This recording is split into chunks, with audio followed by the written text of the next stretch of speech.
Welcome to Overtime with the Sports Docs. On each of these mini episodes, Catherine and I chat about a new topic or surgical technique in the field of sports medicine. We'll give you our quick take on the indications, various surgical approaches, and overview of the outcomes. On today's episode, we're going to chat about a relatively new surgical treatment for cartilage injury of the knee called matrix-induced autologous chondrocyte implantation, or MACI for short.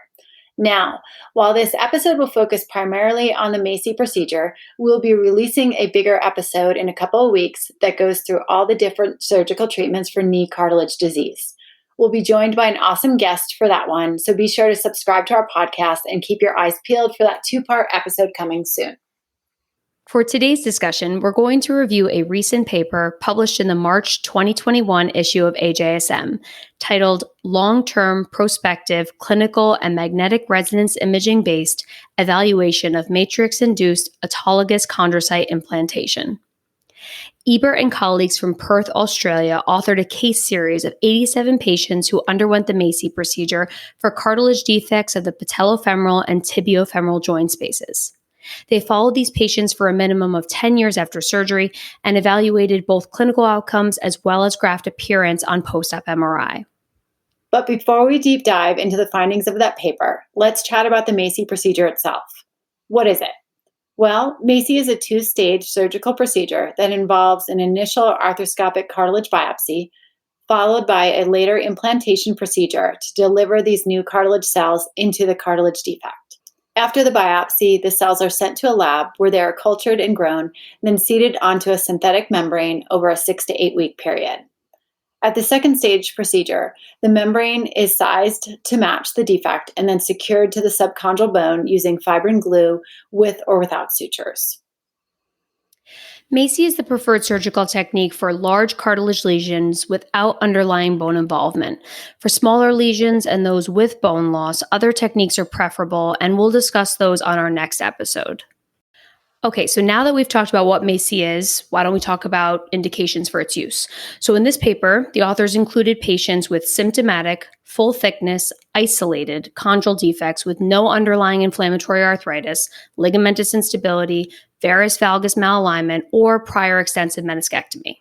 They did not have a specific defect size for inclusion, but according to Table 2, about a quarter of the patients had a defect size under 2 centimeters squared, which I found interesting. So all of that being said, Catherine, what are your indications, contraindications for the MACI procedure? Are they pretty comparable? Is there anything else to add to this list? So I think that my indications are pretty comparable. Certainly, I'm not indicating anyone for this procedure if they have any sort of malalignment or extensive meniscectomy. I don't think that's the right way to go. For me, this procedure generally falls in more patellofemoral as opposed to tibiofemoral. I don't know. Are you the same? I totally agree. I think the patellofemoral joint is such an oddly shaped articular surface that even with OCA, sometimes it can be hard to match it. And OCA, for our listeners, being osteochondral allograft transplant using a piece of cartilage from a cadaver. I just think MACI really allows for those irregular defects to be well addressed. Yeah, agree. And then what about the size? I thought, similar to what you said, that under that 2 centimeters squared is pretty tiny. Yes, I completely agree. I have used it for smaller ones only when I was surprised by an additional defect at the second stage, and I had obviously that graft. So I did put it into that other defect since they were going to be limited weight bearing and rehabbing anyway. But I agree with you. Under 2 centimeters, I think there are other procedures which we'll talk about on our next podcast episode that may better address that and avoid a 2-stage procedure. So I agree. I think it's interesting. I don't know if I'm just misremembering, but I feel like the cutoff used to be 4 centimeters squared, like when it first came out, which is huge, right? Yeah. But I think that 2 is what most people are using. I think you're right. I think I remember that 4 as well. And I feel like maybe I remember that from board studying too. I can't remember. I think it was like the number cutoff. It was like less than 2, it was this, less than 4, it was this, greater than 4, it was that. But obviously, as we've gotten into practice, right, and progress, we're realizing it's more gray zone than that.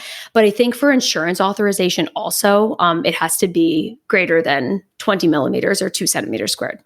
Yeah, fair point.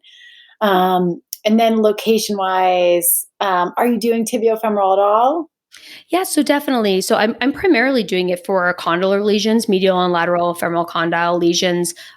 Aside for those with bone loss, I feel like lateral femoral condyle, I don't know if they're just more like kind of chronic, and so they lack some bone. I'm doing more like OCAs for them, but I do for tibiofemoral, or more femoral, I should say. I haven't done one for a tibial lesion, but I think it's an awesome procedure to be used for patellofemoral, like you said. Yeah, totally agree. And then I know I talked about my like more than one location. Are Yeah, you doing this in multiple lesions, or is it primarily for isolated? yeah, definitely more isolated for Mhm. me, but I like, I never really thought about that. I haven't had that situation arise where you're like, okay, oh, here's a new defect. Mhm. Something else has, shown up and you can use the extra for that area. But if it's like a larger lesion, multiple locations, it's probably not the answer I'm going for generally. Definitely. And something I think that's important to point out to our listeners too is we said varus valgus malalignment, ligamentous instability, things like that.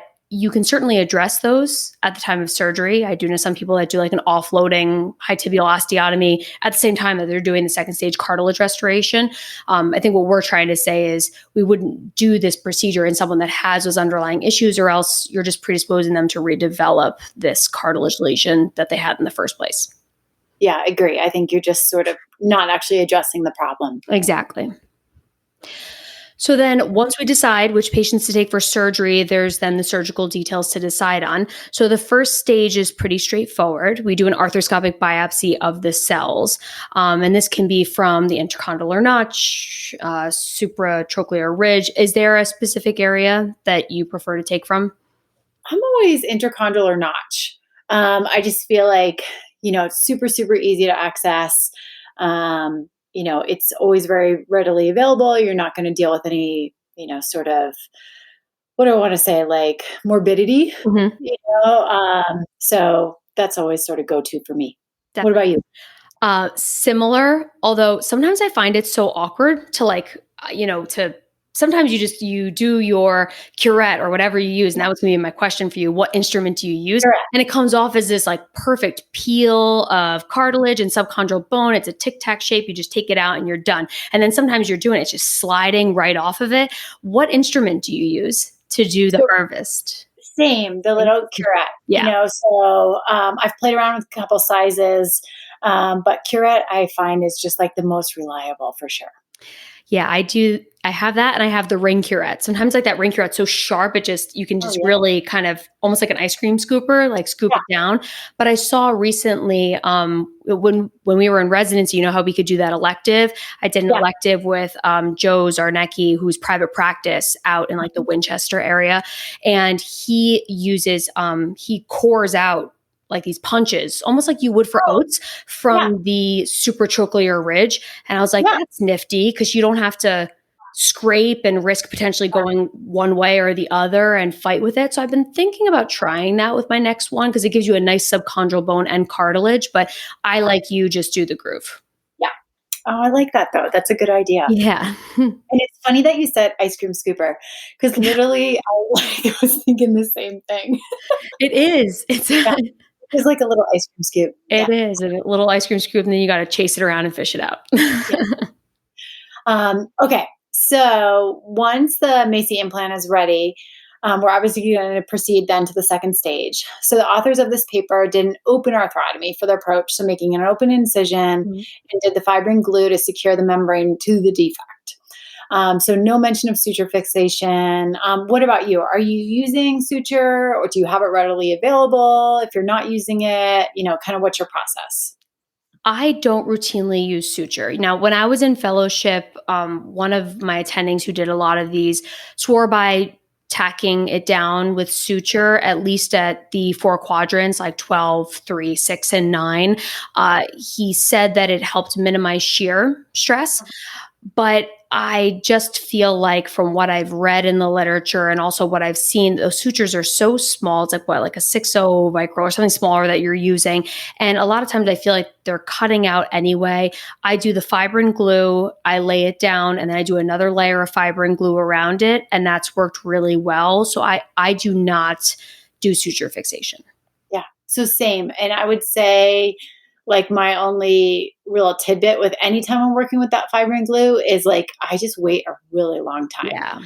And I also don't like, I think probably you're probably explaining the same thing where like you put some down, you wait. Because I think the other mistake is sometimes like putting too much on and then it starts to kind of become sloppy or messy. So I think Mhm. that's like I put a little layer down and wait a really long time, like, because just making sure it's really nicely set. Cause I think that's the other thing. If you're not using sutures, if like you don't take enough time to sort of wait and be patient for it to set in, then like that's where you also get those shear forces. Totally agree. I definitely feel in my first couple of ones, I was using too much glue because I really just wanted it to be fixated.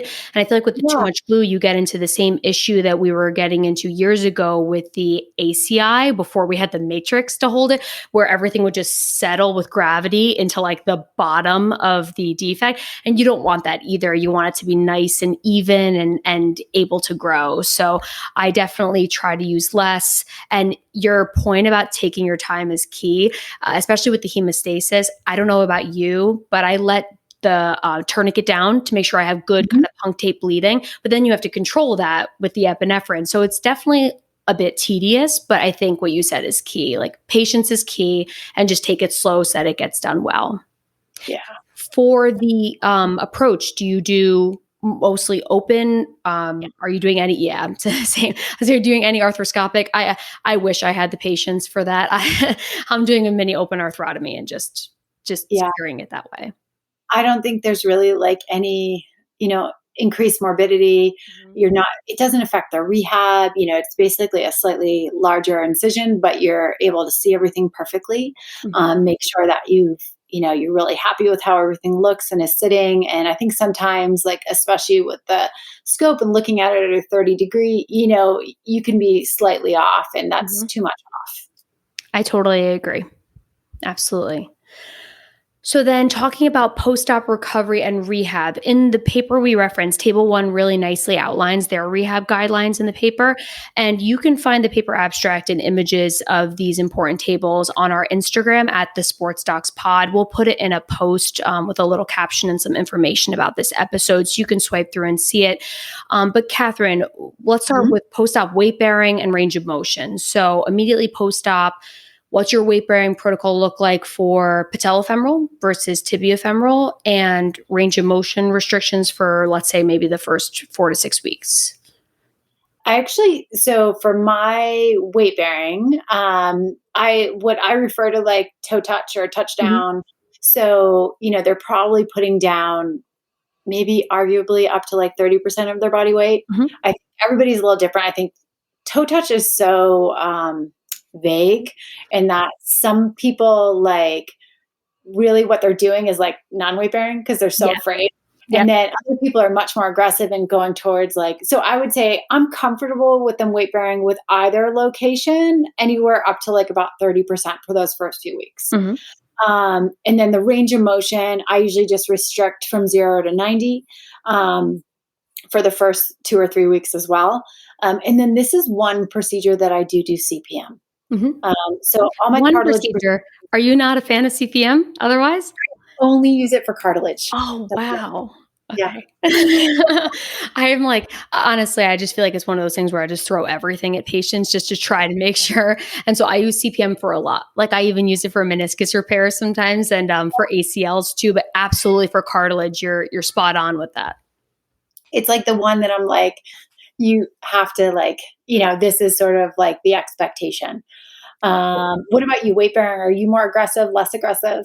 Less aggressive. So I trust no one. So I don't even say toe touch because I feel like if I say toe touch, they're like I'm full weight bearing with my toe on the ground. So for me, I say non-weight bearing for 4 weeks for tibiofemoral. I let them start to do partial weight bearing at 2 weeks for patellofemoral with the brace locked in extension.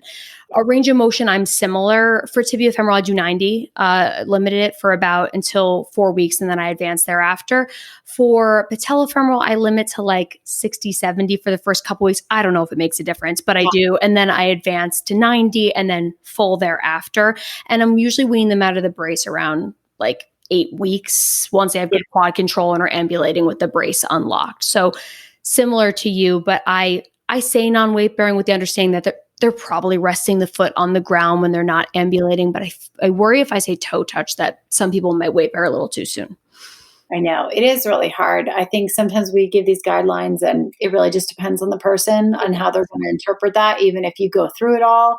You know, so it's funny, ever since we did our meniscus episode, like over a year ago, where we talked about weight bearing, I've definitely gotten a little bit more aggressive. Me too, actually. Yeah. Unless it's a radial tear or a root tear. I'm still, because when I think about it, if they weight bear and it's a radial tear or a root, it pushes it out, it pulls apart at the repair. But longitudinal repairs, it does the reduction like we talked about in that episode. So I actually do start to have them weight bear earlier. So see, our podcast is changing our practice. Exactly. Changing our practice. What about impact? When do you start like running, jumping, things like that? Let's say for ease, for like tibiofemoral. So basically for tibia, this is probably where I'm more conservative, and try and really encourage them to not so much, like, I think a lot of times people just are like, okay, when am I allowed to do impact? And that equates to like, when am I allowed to start running? So one of the therapists that I work with a lot in town, like she started this like kind of return to impact kind of program that like I'll start to implement at that 3-month mark, but it's much more like quiet kind of impact where it's like, okay, I want you to kind of bounce a little bit forward, like bring, not a real hop, but start to like kind of load a little bit more strongly and with like a little bit more emphasis and velocity, and kind of like increase those repetitions over time. And then kind of work into like, okay, now we're doing it side to side. Now we're doing it backwards. And then we'll start to do hops. And then like, I almost kind of do that kind of stuff first before running. Because I feel like part of it is like their ability to sort of like accept that load. Like I guess I used to be more of a fan of like, let's just do a return to run program and it's walk, run, walk, run, walk, run, like building obviously in time and duration or, hills, no hills, all that traditional kind of stuff. Whereas like I've gotten much more turned on to like return to impact and like working with these like kind of small step kind of things and then hopping before you even start thinking about running. Exactly. It's almost like weight shifts when you're starting to do weight bearing type of a thing. Absolutely. I completely agree. I think that starting that at 3 months is key. I don't clear anyone to do any sort of running, like even a running progression until 6 months post-op, which I don't know about you. I'm not clearing them to get back into sports until 12. So I tell them there's no rush. We're not going to, let's let this heal in. But I agree with you. I think definitely starting more aggressive or more increased weight bearing activities around that 3 month to prepare them for ultimately that impact around 6 months. Yeah. Agree. And then I don't know, I haven't seen this in any paper, but some of my attendings in my fellowship, and now I do it as well too, will get an MRI at 6 months prior to initiating any sort of running for not only MACI, but also for osteochondral autograft and allograft to assess for healing. And so I have started to do that for all of those. It just allows me to confirm. I don't see complete graft infill, but you see that there is a graft in the defect and it is healing in somewhat well. Or for like an osteochondral allograft, you see that like migration of the progression into the graft, the creeping substitution. So I do that as well. And I think it makes me feel a little bit better. Yeah, I think that's really helpful. And then just like anything, it's always like not just duration or time. It's like, all right, show me you're moving well, show me you're strong, show me you have good endurance in your musculature, while you do these, like not just one good single leg squat, but like, okay, show me 20. Exactly. Like, are you still like maintaining? Yeah. Because to run, you have to have that endurance. It's not just like taking off and kind of like landing and having the hip and the knee strength. You also have to have the balance and the coordination to not twist and hurt yourself again. So absolutely. For sure. So then let's finish up with outcomes of the MACI procedure. The authors found that all patient reported outcome measures significantly improved from pre-op to post-op at 2 years. After 2 years, there were no significant changes in most of the clinical outcomes. At final follow-up, 75% of patients were satisfied with their ability to participate in sports, and 89% were satisfied overall. And with regards to the MRI findings, the authors graded the graphs using the MOCART system, which takes into account many variables, including graph fill, signal intensity, border integration, effusions, etc. We won't go through all those details, but while there are some graph parameters which deteriorated over time, specifically the appearance of the tissue structure and subchondral bone, overall there was no significant decline in their overall MRI score. At final follow-up, 9% of the grafts had failed, defined as graft delamination or absence of graft tissue from the defect. There was no correlation between clinical outcomes and MRI findings. That's always super interesting, right? Like where you're like, okay, all this, and then we check the MRI, like so many things like Yep. rotator cuff repair. Mhm. And so I I guess we completely shouldn't be agree. surprised by all of that. Yeah. But, you know, No, I think it's very interesting. The MRI, as I just say, I get an MRI to confirm that, it looks good, but like that doesn't impact anything yeah, according to this. But however, I mean, they only had 87 patients. So I'd be curious to see if they have larger studies, if there may be a difference seen in like the border integration or the signal of the graft or the amount of infill. They said that certain grafts had less infill. So I'd be curious to see with larger numbers, but it is good to know that like some of those nitty gritty details probably don't matter as much in terms of clinical outcomes. or if you can't get an MRI approved, you know what I mean? Like it's totally fine to like focus on them clinically and to make those decisions because the MRI can't, it's almost like when someone comes in with like bone on bone arthritis, is that like the reason why you indicate a total knee? Like, no, it's like what's your No, quality of life? What's your exactly. function? What are all these other things? So if anything, it kind of gives you the ability if you don't want to get an MRI, if you don't think that MRI is going to get approved, if the patient for whatever reason has a high out of pocket and doesn't want to do it, you don't have to. I completely agree. And kind of in that light, talking about clinical outcomes being the most important, I found this paper to be really positive. It Yeah. showed that the clinical outcomes across the board all improved from pre-op to post-op. And I did think it was interesting that the Coos Sport and the knee extensor strength kept improving after 2 years. I think that highlights how long the ultimate recovery may be. It's like when we talk about what we clear people for ACL, it used to be 6 months. Now it's 9 months. Should it be longer? When are people really ready? When do people get back their strength and their function and are truly ready? And I think this paper highlighted that patients continue to progress even years after the surgery in terms of their ability to return to sport and their strength. Yeah. Same. Agree. Yeah. Nice. Thank you for listening to our overtime chat. We hope you enjoyed our conversation. Make sure to subscribe on iTunes, Spotify, or wherever you get your podcasts to stay up to date on all things sports medicine. If you like what you hear, please consider leaving us a review. You can also reach us by email at thesportsdocspod@gmail.com or find us on Instagram at thesportsdocspod. We love your feedback.